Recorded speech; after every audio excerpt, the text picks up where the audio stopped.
é possível a gente ter uma redução de custo na área de tecnologia, na área de TI. Né? Para nós que somos gestores de TI, principalmente para a tecnologia, que sempre precisa aí de um investimento muito alto, né? Tudo o custo é alto, equipamentos, sistemas, licenciamento de software, tudo a gente olha, o orçamento é exorbitante. Mas há caminhos e há meios que a gente consegue ter essa redução de custo. A gente vai apresentar o case aqui que a gente teve na Santa Casa, que são números significativos, mas assim, poxa, William, mas eu já tenho o Pax lá no meu hospital, eu já tenho o sistema de informação, eu já tenho o melhor RP, o melhor RM, o melhor sistema de folha, como a gente tem também, como a gente tinha também, né? Utilizamos aí os melhores sistemas que tem no mercado, mas dentro disso a gente consegue ver lá uma pontinha que é uma possibilidade de redução de custo. Então, assim, tudo, nós, gestores de TI, o que a gente está sempre preocupado lá no nosso dia a dia, né? Parada de sistema, velocidade, desempenho, pessoas, funcionários, né? O mercado aí superaquecido aí, de tecnologia, de TI, funcionário se desligando, indo para outra empresa. Então, nós, gestores, estamos todos os dias preocupados com isso. Lá no Grupo Santa Casa de Franca, a gente criou uma célula, né? O Guilherme apresentou anteriormente, que é um centro de inovação, e isso agregou bastante para nós, né? Que ele tenha toda a responsabilidade de pensar na inovação, de focar nos projetos de inovação, em contrapartida, do outro lado, eu vou atuando nos demais projetos e uma questão muito importante nessa questão na parte de custo é o que a gente não está vendo, a gente não faz. Então, por a gente estar totalmente ocupado, focado nessas questões de parada de sistema, o sistema está rápido, o médico está reclamando, está tendo ouvidoria, que o portal não está funcionando do laboratório, a gente não olha para o custo, não olha lá o que a gente está gastando. Então, por quê? Porque a gente não está vendo. É importante, por isso, entra aí a gestão visual. Né? A gente ter painéis, ter relatórios e ferramentas para a gente monitorar isso. Né? Então, eu vou apresentar aqui um case que a gente teve de redução de custo muito significativo. Né? Então, assim, a mensagem é essa, pessoal. É possível a gente ter uma redução de custo na área de TI. Sim, poxa, igual eu comentei. Mas eu tenho todos esses sistemas lá. Mas e o contrato? Será que não é possível reduzir o índice? Esse contrato não foi fechado lá 2 anos atrás com o índice IGPM que hoje está lá nas alturas? De repente eu posso renegociar o índice, eu posso renegociar um contrato e a dor maior da TI, uma troca de sistema. Pensa trocar um sistema de um hospital e aonde envolve a parte mais sensível do hospital, médico e a parte de enfermagem e recepção, que é um exemplo aqui. É dolorido, né? Quando a gente fala, vou trocar o sistema administrativo, isso vai fluir bem. Mas quando a gente envolve a parte médica, é dolorido.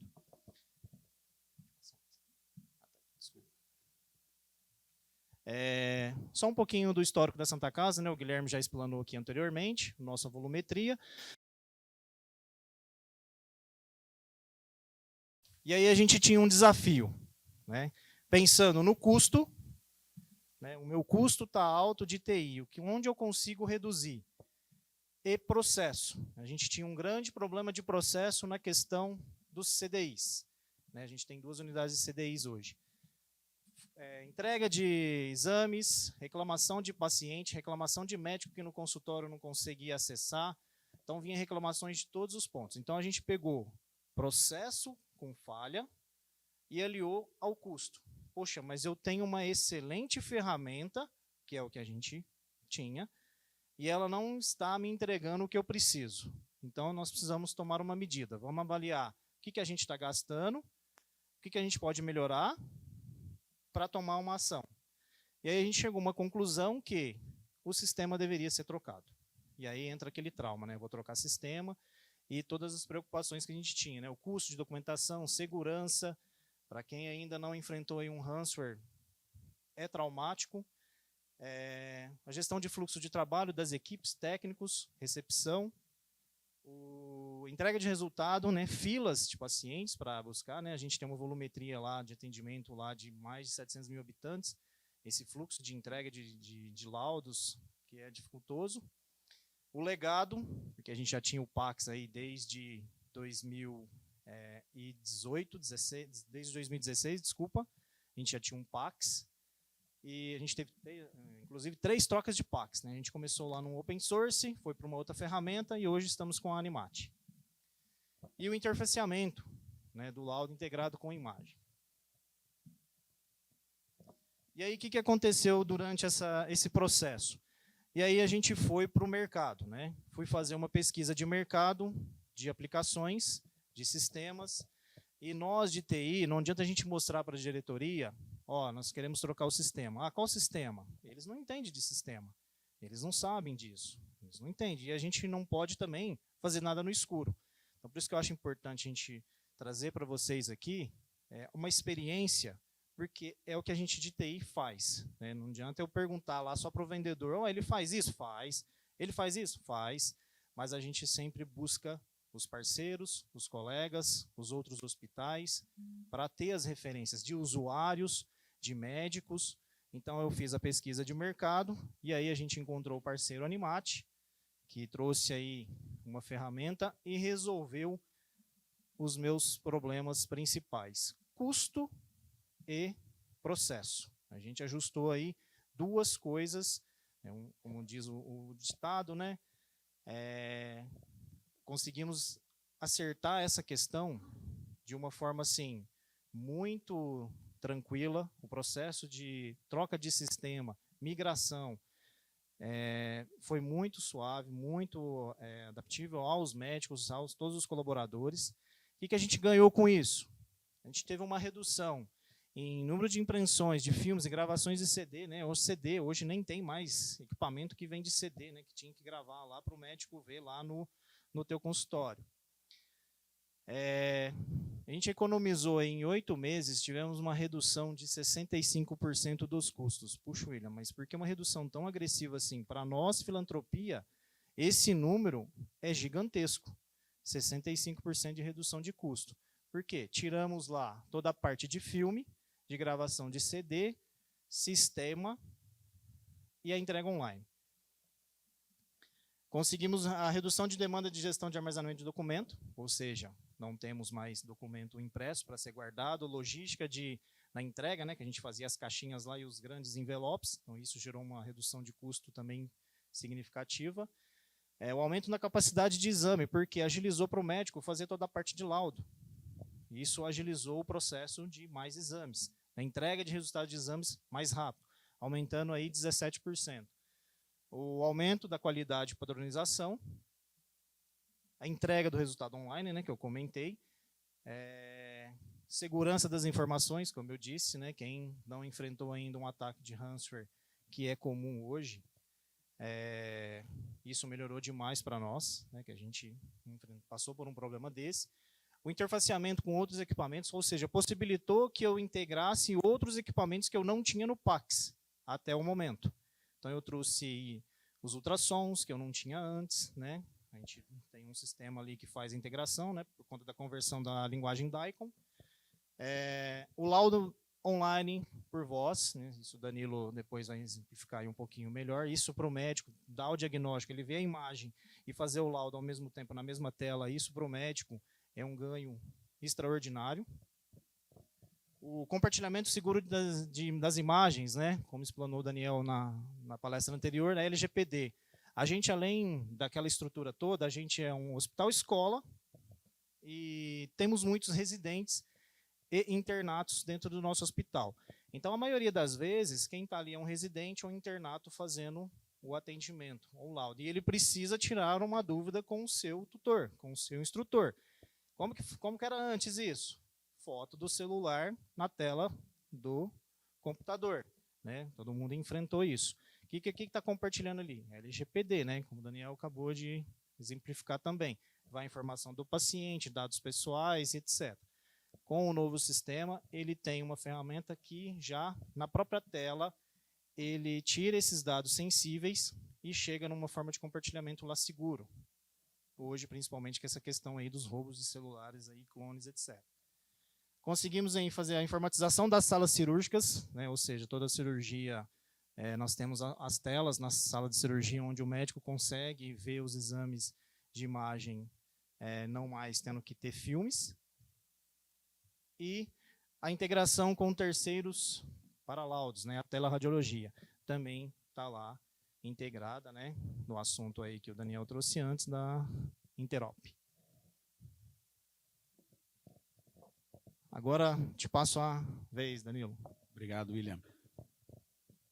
Alô, tá ligado? Tá, né? Alô? Agora deu. Alô, alô. Aí. Posso pegar aqui, William? Obrigado. Bom, gente, o William, a gente preparou essa apresentação dessa forma para deixar claro que existem problemas, todo mundo enfrenta, mas também existe a virada de chave, quando você passa a solucionar os problemas e trazer resultados significativos, mensuráveis, para apresentar para uma direção, para apresentar para a população. Então, a gente preparou dessa forma para deixar claro como era e como está agora. Só que tudo isso envolve, obviamente, nesse caso desse fórum, tecnologia. Então, faz sentido a gente ficar falando tecnologia. Mas tudo funciona através de processos, através de pessoas, padronizações, enfim, não é só a tecnologia, né? O PACS, o sistema de gestão, ele é apenas uma ferramenta, né? Você tem que saber como usar aquela ferramenta e saber o quanto pode se tirar daquela ferramenta. Então, quando a gente consegue aliar a tecnologia com uma boa gestão, a gente consegue extrair bons resultados da instituição. Então, a gente vai falar um pouquinho das principais tecnologias, a gente separou as principais que têm um impacto direto nesses resultados que o William mostrou. Então, a gente vai falar um pouquinho de impressão sob demanda, que é redução de custo direta, integração RIS-PACS, que é muito importante para a distribuição do resultado do diagnóstico dentro da instituição, entrega online, e algumas coisas também que podem parecer pequenas, mas que trazem um número que o William mostrou ali, que é um aumento na produtividade. Teve um aumento de 17%, né, William? De 90 e tantos mil exames mês para 109 mil exames mês. Então, a gente acha que aquele recurso do PACS é apenas uma florzinha que foi pedida por um outro médico. Não, ele tem sempre... A gente vai chavear tudo isso, vocês vão entender qual é o nosso conceito de inovação, e é por isso que a gente consegue alcançar alguns resultados aqui. Então, o primeiro que eu vou falar para vocês é a tecnologia de OCR, né, que é a parte de reconhecimento óptico de caractere. Para que serve essa tecnologia? Basicamente para que vocês possam continuar utilizando a produção de filme ainda no equipamento de imagem. Isso é muito comum, a área técnica prefere trabalhar no equipamento, seja para não mudar o ambiente de trabalho dele, enquanto ele está fazendo a ressonância, enquanto ele está fazendo a tomografia, ele já consegue trabalhar no filme, né, na produção de filme, ou às vezes por uma limitação técnica ou de custo. Não tem como colocar um outro computador para fazer somente a produção de filme. Mas nesse caso, a gente precisa botar uma tecnologia no meio, porque todo filme que é produzido, como aquele lá de crânio, ele não tem nos seus metadados os dados do paciente nem os dados do exame. Padronizado isso, né? Então, nenhum filme DICOM produz dados do paciente ou do exame, como uma imagem padrão, né? Então, você precisa fazer algum tipo de tecnologia de reconhecimento óptico. Então, o que a gente faz? A gente coloca no meio do caminho uma impressora virtual DICOM, que é o segundo passo ali. Essa impressora virtual, ela faz o recebimento no padrão, no protocolo DICOM, converte isso para uma imagem legível, e aonde o nosso sistema consegue reconhecer os dados do paciente naquelas anotações que ficam, né? O nome do paciente, o ID do paciente, o accession number do paciente, e a gente casa esses dados com o do PACS, para saber se esse filme pertence ao Danilo ou se esse filme pertence ao William. E a partir do momento que ele reconhece isso, sempre através das anotações, ele faz a distribuição do servidor PACS. Ele pega aquele filme que foi produzido, aqueles 3, 4 filmes, e bota isso acoplado ao exame do paciente correto. Então, essa parte de impressão sob demanda, vocês vão precisar dela, independente do PACS que vocês tiverem. Tá? A gente está aqui falando de Animate, é óbvio, não tem dúvida que a gente está querendo mostrar o case, e isso envolve as marcas.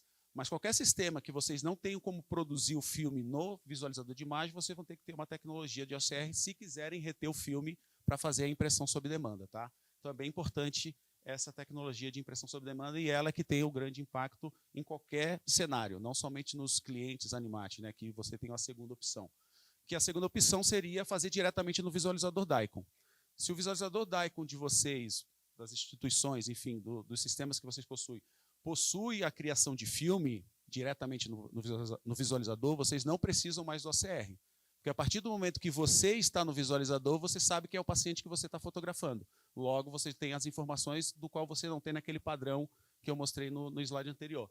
Então, nesse caso, você tem 100% de associação, a garantia lá de associação do filme. Por quê? Porque a gente consegue garantir 100% que esse filme é do Danilo, não tenho dúvida. No outro, a gente tem um acerto de acima de 95%.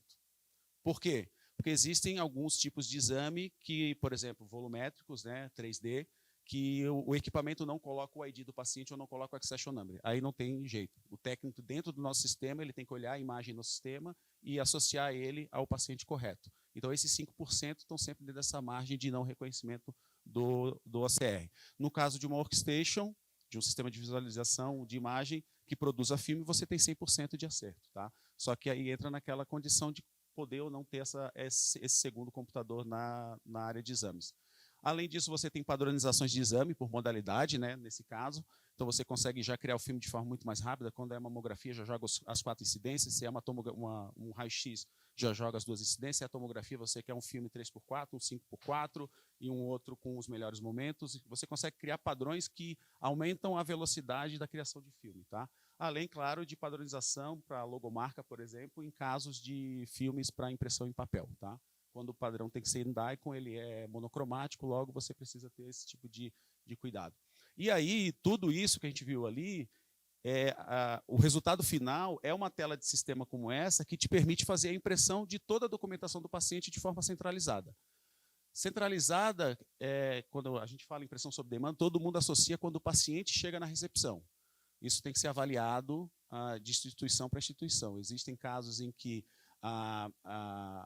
o número de pacientes que não vão buscar o seu resultado é altíssimo, aí faz sentido você fazer uma impressão desse tipo, mas tem casos que não é tão alto assim, você pode causar, no caso, uma fila de busca de paciente. Né? Então, mas você pode manter a centralização para que você concentre a impressão num só setor.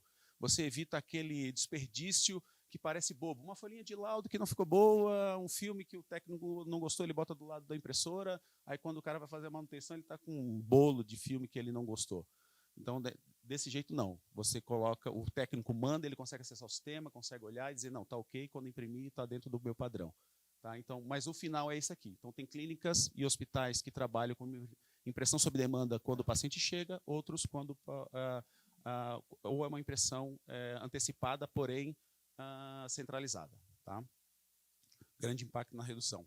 Aqui eu queria passar para o William, porque a gente tem aqui a parte de integração, casa um pouquinho com o que o Daniel falou, sim, que era o que tinha para o momento, né, Daniel? Mas eu concordo muito com o Daniel quando ele falou de API, porque a API, eu nunca tinha pensado por esse lado, que a API ele é um contrato que você assina, né? E a gente tem do nosso lado a API, tanto que todas as integrações que a gente faz, que conecta no banco como essa, ele retorna para a nossa API. A extração ou a devolução, ela parte da nossa API. Só que aí, em alguns casos, como esse aqui que o William vai falar, a gente tem que fazer uma camada para conectar no banco, porque o outro contrato não ficou pronto ainda. Tá? Mas fala aí, William. Essa foi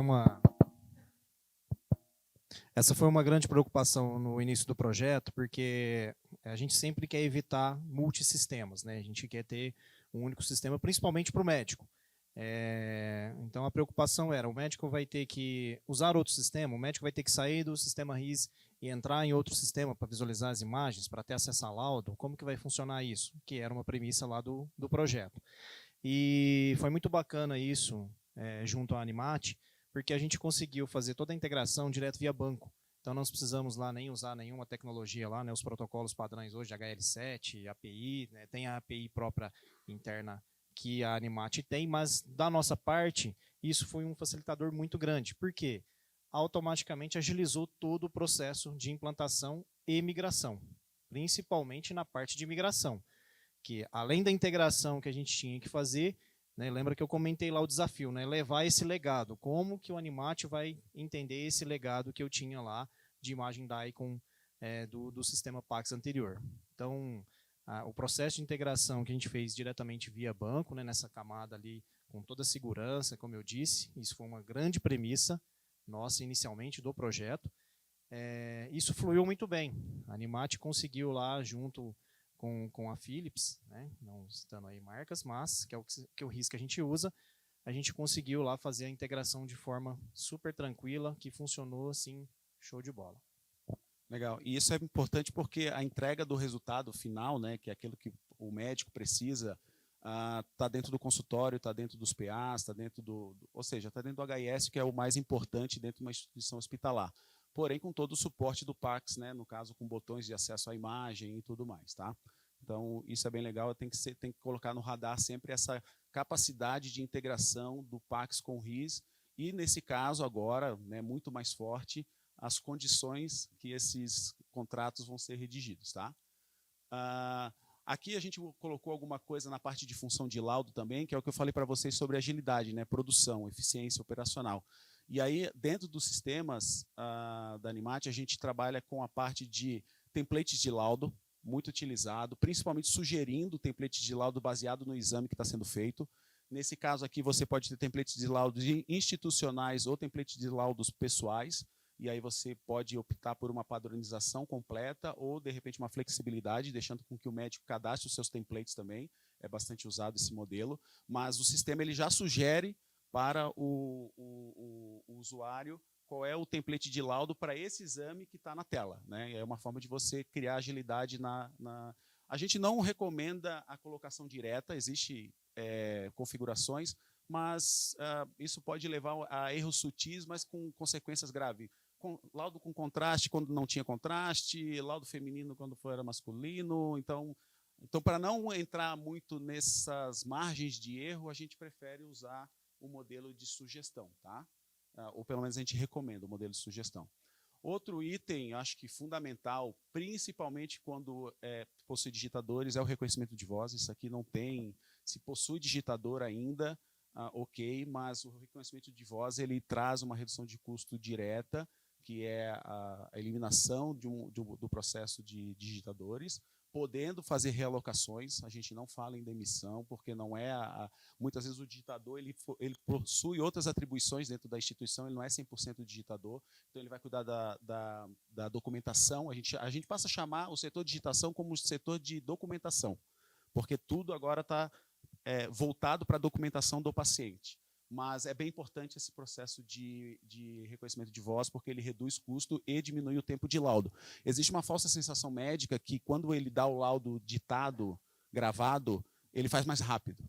Só que ele precisa revisar aquela escrita e ele corre o risco de ser enganado sem perceber por um texto mal escrito, mal redigido, e que ele não percebeu. E ele acabou perdendo essa oportunidade de fazer 100% do laudo de forma muito mais rápida, inclusive chamando o template por voz mesmo, né? TC de crânio normal, TC de crânio com fígado, TC de crânio com aneurisma, isso já vem um template pronto para ele e ele já consegue continuar a descrição, tá? Bem legal. O outro ponto que foi que o William falou, que ainda continua nessa mesma tela, para exames menos complexos, a gente tem a parte de laudo e imagem, isso para exame de ultrassom, exame de densitometria, em alguns casos, até dependendo do monitor, para exames de raio-x também é possível. Você consegue trabalhar, mas principalmente exames de ultrassonografia, né? Você não precisa acionar o seu visualizador avançado, tá? E isso traz uma segurança na hora da confecção do laudo, né? Além de uma agilidade. Você está vendo exatamente a imagem do qual você está digitando. Mas, quando a gente vai para um exame mais complexo, uma tomografia, uma ressonância, por exemplo, a gente não pode abrir margem para esse tipo de insegurança. Né? Será que o exame que eu estou vendo na workstation é o mesmo exame que eu estou laudando? Para isso, o sistema ele tem uma integração íntima, obviamente, entre o editor de texto e o visualizador. E caso o visualizador esteja mostrando um outro exame, que não é o exame daquele paciente na tela de laudo, ele avisa na tela de laudo dizendo: você está vendo outro exame que não é esse aqui. Então, mesmo que você precise trabalhar com 2 ou 3 monitores, você consegue ter a mesma segurança que aquilo que eu estou digitando no monitor 1 é o que está sendo mostrado no monitor 2 e no monitor 3. Tá? Então o slide anterior ele não é ele não é específico, essa segurança, né? O benefício dele, a segurança, não é específico para exames menos complexos. Exames complexos também permitem que você seja alertado de algum tipo de possível erro.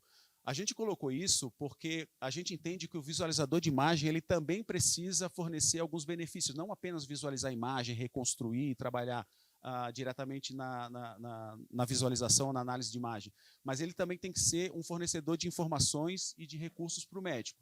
Então, quando a gente fala integração do editor visualizador, não adianta você apenas ter um baita visualizador e ele não está integrado com o seu HIS e você correr risco de não ter isso aqui. Protocolos de visualização, como a gente bota sempre de mamografia, que é muito clássico, né?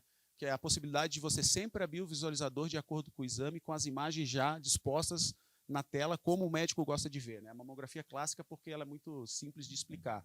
Você abre primeiro com todas as incidências, depois você quer ver só a crânio caudal, depois você quer ver a média oblíqua, né? No caso contrário aqui. Isso você vai fazendo apenas com um toque no teclado ou direto no botão do sistema da workstation, que fica aqui no canto de cima, mas eu botei maiorzinho para poder entender o fluxo. Isso aqui você faz para todo tipo de exame. Raio-X, eu quero ver o tórax, primeiro o PA, depois o perfil, depois eu quero um comparativo. Ressonância, eu quero ver primeiro T1, depois T1 FAST, e assim você vai criando os seus protocolos de visualização e cria também o conceito de padronização, né? Todos os exames vão ser visualizados no mesmo fluxo de trabalho. E além disso, eu acho que até talvez é mais importante, já que a gente já considera que isso aqui é básico para os visualizadores, é a possibilidade de você ter informações clínicas do paciente dentro do visualizador DICOM. Então, muitas vezes você está no hospital, dentro de um PA, dentro de um consultório, e você abre o visualizador para ver a imagem do paciente específico e o visualizador é apenas um visualizador de imagem, ele não tem nada. E aí você não tem nada de história clínica, você não tem nada relacionado ao pedido médico. E hoje a gente já consegue ter visualizadores que trazem informações clínicas do paciente também no visualizador. Isso é muito importante, porque daqui você já consegue saber quais são as queixas que ele fez, você já consegue ver exames anteriores dele aqui também, aqui vão ter os laudos deles anteriores, a digitalização de documentos que foram feitos na recepção também já aparecem no visualizador. Então, ele deixa de ser apenas um visualizador de imagem. A gente chama ele de workstation, não é porque ele faz vários recursos de 3D, de reconstrução de imagem, mas é porque ele é de fato uma estação de trabalho, onde o médico consegue fazer quase tudo o que ele precisa fazer dentro de um visualizador de imagem. Tá? Bom, e aí, para a gente finalizar a parte de recursos, a entrega de resultado online, né, incluindo imagens e vídeos, eu acho que isso aqui também é legal mostrar. Aqui a gente botou, claro, o vídeo mais clássico, né, que é o do bebê, lá, que é capturado no ultrassom, mas a gente está falando também de exames como endoscopia, por exemplo, você pode ter toda essa parte de outros equipamentos que o William citou, que não fazem parte do PACS convencional, você passa a ter também no PACS como exames de imagem e vídeo. Tá? E, além disso, uma coisa que a gente usa, que a gente estabeleceu, é que a gente não tem app. A gente não faz app. O app, no nosso conceito, ele torna o processo mais demorado para o paciente. O paciente tem que baixar o app da instituição, e tem que ser da instituição, não pode ser da Animate, né, que é a instituição que é o app dela. Então, o que a gente faz? A gente produz a parte de visualização de resultado ou desktop, ou mobile, no sentido de ser responsivo. Ou seja, o paciente vai acessar o site da instituição, já vai poder ver o que a instituição está trazendo de novidade, de notícias, enfim. É uma forma de o paciente revisitar a instituição digitalmente e dali sim ele consegue ter o acesso ao resultado dele de forma responsiva, ou seja, imagem e laudo dentro do celular. Tá? Bom, mas tudo isso que a gente está falando é tecnologia básica, vamos botar assim, no setor de saúde, né, no setor de PACS. Pelo menos para a gente que vive isso há anos, né, William? Nada do que a gente mostrou aqui foi criado há um ano atrás ou foi criado dentro da Santa Casa. São coisas que a gente apenas encadeou, né, com pessoas competentes e conseguimos gerar grandes resultados. Para a gente, o conceito de inovação ele está muito ligado a 3 pilares, de qualidade, tempo e custo. E no nosso conceito de inovação, tudo que a gente faz na empresa, ele tem essa premissa. Para a gente inovar é a capacidade de melhorar pelo menos dois pilares sem interferir na performance do terceiro. Então, é muito fácil você aumentar a qualidade e diminuir o tempo se você aumentar o custo. Claro, a questão da escala e do escalável e do escalado, né? Então, é tranquilo. Então, a gente não consegue entender isso como um processo de inovação, onde você conseguiu espremer um pouquinho mais de suco quando você achou que não tinha. E a mesma coisa qualquer outra relação que tenha essa premissa. Melhorar pelo menos 2 pilares sem interferir na performance do terceiro. Aí, nesse momento, a gente consegue trazer resultados como a Santa Casa obteve, né? E, obviamente, para o nosso lado também, entregar produtos que aparentam ser muito simples, mas que tem um impacto direto na instituição. Animate, para quem não conhece, tá? É uma empresa que está no mercado, já com mais de 400 instituições utilizando nosso sistema. Em torno de 3 mil radiologistas já são usuários do nosso sistema. Isso equivale a praticamente 20% do mercado brasileiro de radiologia, de médicos radiologistas. Uma equipe formada por mais de 80 profissionais. Apesar da nossa crise no setor tecnologia, a gente tem conseguido reter e contratar. E em torno de 15 milhões de exames de diagnóstico por imagem trafegam pelas nossas bases de dados. Tá? E dentro do nosso mercado aqui, de que estamos aqui cuidando, pensando, que é o mercado de hospitais beneficentes e Santa Casas, a gente tem alguns cases também que vão mostrar, além do Grupo Santa Casa de Franca, tem outras marcas que já acreditam no nosso potencial. E a gente fez um estudo para trazer, e hoje em torno de 20% da nossa base é formado por hospitais beneficentes e Santas Casas. Então, eu acredito que a gente tem bastante ainda para oferecer para o mercado. E para a gente foi muito surpreendente quando a gente viu esse número e fez muito sentido vir para cá. A gente falou, não, a gente tem que ir lá e tem que falar um pouquinho sobre como que a gente impacta essas instituições. Então, muito obrigado. William, mais uma vez, muito obrigado. Eu queria que você, por favor, também pudesse agradecer. Obrigado, Danilo. Obrigado a todos. A ideia, né, como o Danilo disse, né, isso aqui não é novidade para ninguém. Né? Pax existe há tanto tempo. Mas a ideia é uma dor que a gente tinha e o que eu vivi. Né? Trouxe aqui para compartilhar com vocês que essa busca, quando a gente vai trocar um sistema, tem um poder, tem uma tomada de decisão, que vai ser necessária uma troca, a gente sempre busca os parceiros, né, os hospitais, as instituições, quem já viveu na pele, você trocou, o que aconteceu, quais foram as dores, onde que foi legal, onde que sofreu, para a gente se preparar. Então, assim, e isso contempla aí a questão da inovação. Né? Inovação não é a gente ir lá criar uma coisa nova hoje, inventar um negócio. É diferente inovação de invenção. Agora a gente está atuando, aí, como o Guilherme explanou na palestra anterior, né? O projeto do app da OPME, e esse projeto a gente fez, né, essa questão da inovação, né, essa mudança no período de pandemia, e eu citei lá no começo, lá, né, a gente mediu esse custo que a gente reduziu em 8 meses, que faz esse período que a gente tirou definitivamente o filme. Então, para quem ainda usa filme, né, foi o período aí que a gente mediu. Né? Esse impacto vai ser muito maior, né, dentro aí de um período de 12 meses, já contemplando tudo como eu citei. Né?